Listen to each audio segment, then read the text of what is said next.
আসসালামু আলাইকুম, welcome to my YouTube channel Farin's diary. কেমন আছেন আপনারা? আশা করি আল্লাহর রহমতে সবাই ভালো আছেন।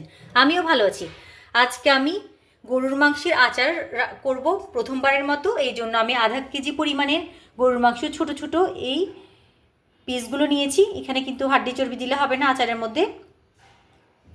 এমন মাংস নিয়েছি, একদম ছোট ছোট করে কেটে নিয়েছি। আর এখানে সব কিছু রেডি করে নিয়েছি। পেঁয়াজ বাটা, জয়ফল আর জয়ত্রী একসাথে বাটা, এখানে আদা বাটা, রসুন বাটা, মাংসের মশলা, রাঁধুনি মাংসের মশলা এটা নিয়েছি। আর এখানে এলাচ আছে, তেজপাতা আছে। প্রথমে আমি মাংসটা রান্না করে নিই।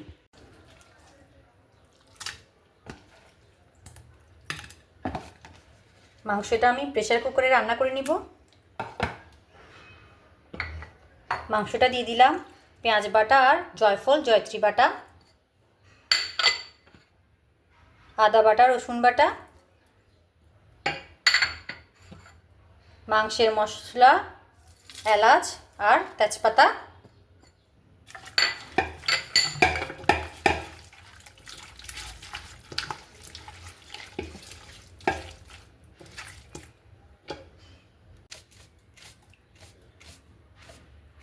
পরিমাণ মতো লবণ,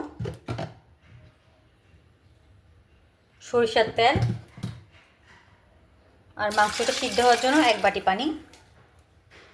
এই বাটির আমি 1 বাটি পানি দিয়েছি। কিন্তু প্রেসার কুকারের ঢাকনা লাগিয়ে বসিয়ে দিয়েছি আমার মাংসটা। মাংসের আচারের জন্য কিন্তু আমি সব কিছু রেডি করে নিয়েছি। এখানে আছে হলুদ গুঁড়ো, মরিচ গুঁড়ো, পাঁচফোড়নের গুঁড়ো, সরিষা গুঁড়ো, চিলি ফ্লেক্স, গোটা পাঁচফোড়ন, এখানে গোটা রসুন রেখেছি, আর রান্না করা মাংসটা তো রেখেছি। আর এখানে ভিনেগার আছে আর সরিষার তেল। আচার রান্না করার জন্য আমি একটা প্যান বসিয়ে দিয়েছি। আচার যেহেতু সরিষার তেলটা একটু বেশিই লাগবে। তেল বেশি হলে কিন্তু আচারটা দেরিতে নষ্ট হয়, সহজে নষ্ট হতে চায় না। আর ভিনেগার তো দিবই। আমি যেহেতু অল্প করে বানাচ্ছি, সমস্যা নেই, তাড়াতাড়ি খাওয়া হয়ে যাবে।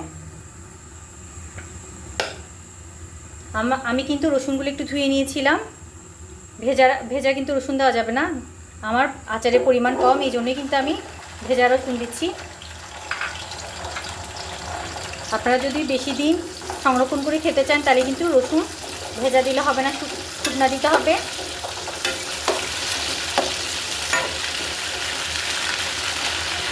আর আমারটা কিন্তু তাড়াতাড়ি খাওয়া হয়ে যাবে, আর আমি অল্প করেই বানাচ্ছি। একটু ব্রাউন কালার হওয়ার পর আমি এটা তুলে নেব। এই পর্যায়ে কিন্তু আমি ভাজা রসুনগুলো তুলে নিব। আমি তুলে নিয়েছি। আমি কিন্তু চুলাটা এই পর্যায়ে অফ রেখেছি, যেহেতু তেলটা গরম হয়ে গিয়েছে। পাঁচফোড়নটা দিয়ে দিচ্ছি আমি।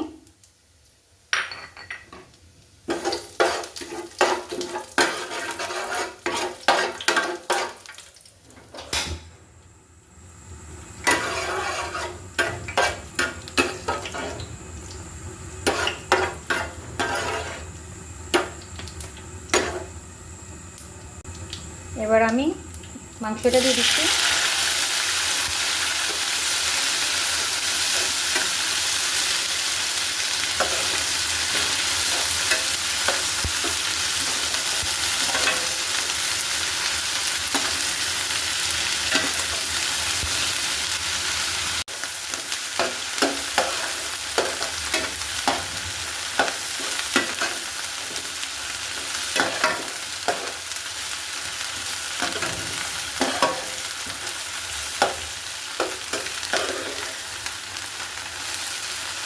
মাংসটা কিন্তু আমার তেল আর পাঁচফোড়নের সাথে ভাজা হয়ে গিয়েছে। এবার আমি সবগুলো গুঁড়ো দিয়ে দিচ্ছি।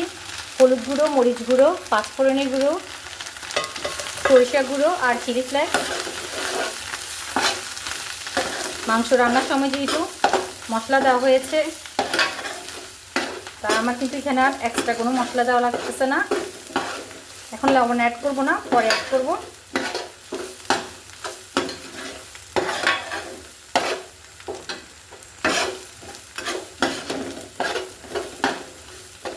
মাংসটাকে এই মশলাগুলোর সাথে আমি ভালো করে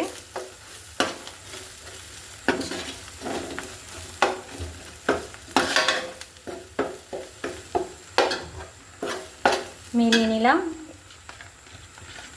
ভিনেগার অ্যাড করে দিচ্ছি।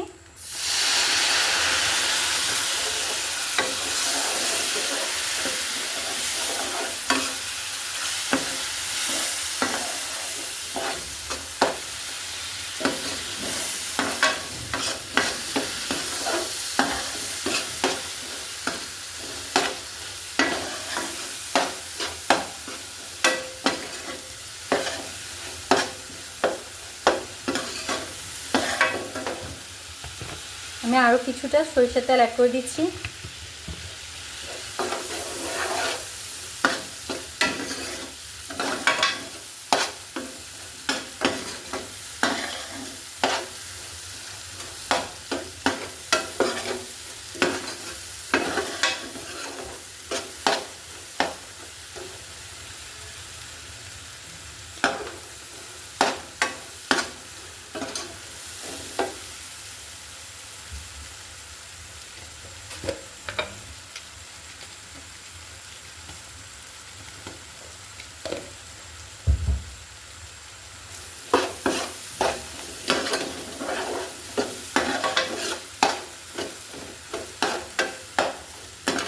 কিছুটা লবণ আমি অ্যাড করে দিয়েছি।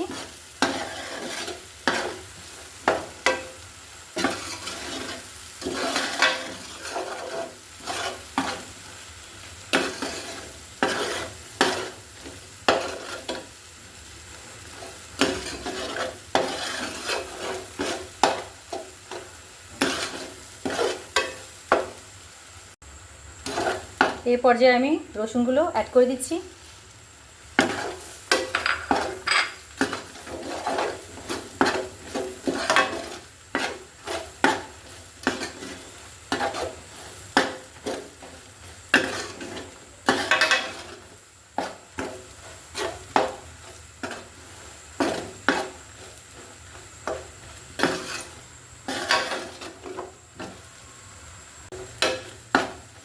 আমার কিন্তু আচারগুলো হয়ে গিয়েছে, দেখতে পাচ্ছেন। চুলাটা অফ করে দিলাম। ঠান্ডা হলে সুন্দর একটা বাটিতে নিয়ে আপনাদেরকে দেখাবো। ঠান্ডা হয়ে গিয়েছে আমার আচারটা, আমি এই জন্য ভালো করে দেখিয়ে দিচ্ছি। দেখতে পাচ্ছেন কতটা সুন্দর আর লোভনীয় হয়েছে আমার গরুর মাংসের আচার। আমি কিন্তু আমার গরুর মাংসের আচারকে একটা বাটিতে নিয়ে নিয়েছি, বক্সে নিয়ে নিয়েছি। ঠান্ডা হওয়ার পর দেখতে পাচ্ছেন কতটা সুন্দর আর লোভনীয় হয়েছে।